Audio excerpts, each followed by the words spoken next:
Why can't you let go of your ex-partner? From a psychological perspective, it's deeper than "I still love them." It's called emotional fixation when your brain locks onto someone as a key source of safety or identity. And let's be honest,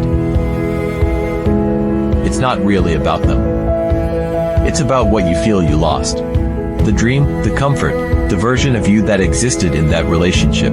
Here's the hard truth. You're stuck not because you miss the reality, but because your mind can't accept the emotional dissonance. That someone who meant so much is now just someone you used to know. Cognitive dissonance is when your beliefs and reality don't match. You believed you mattered to them, but they left without explanation, or worse, with indifference. And that mental gap, it hurts. So, what do we do when we're hurting?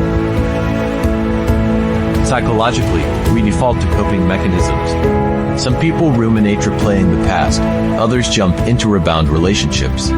Some just shut down and scroll endlessly to numb the pain.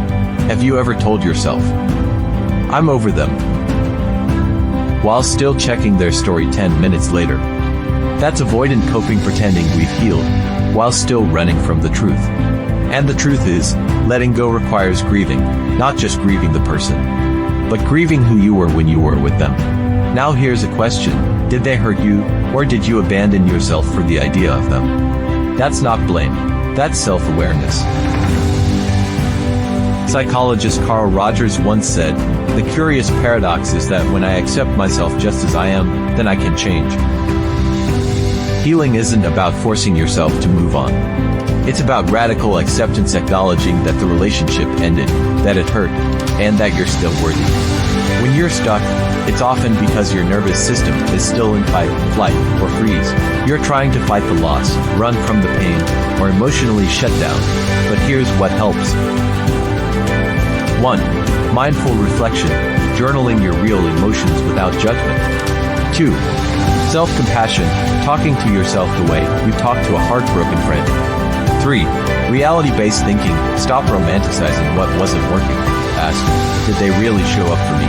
And most importantly, redefine the story. You're not the person who got left. You're the person who learned, grew, and came back home to themselves. Because post-traumatic growth is real. Breakups can be the breakdown before the breakthrough. So let it hurt, let it teach you, but don't let it define you. The strongest version of you isn't the one who never gets hurt. It's the one who learns how to rise after the fall. You're not behind, you're rebuilding, and that's powerful.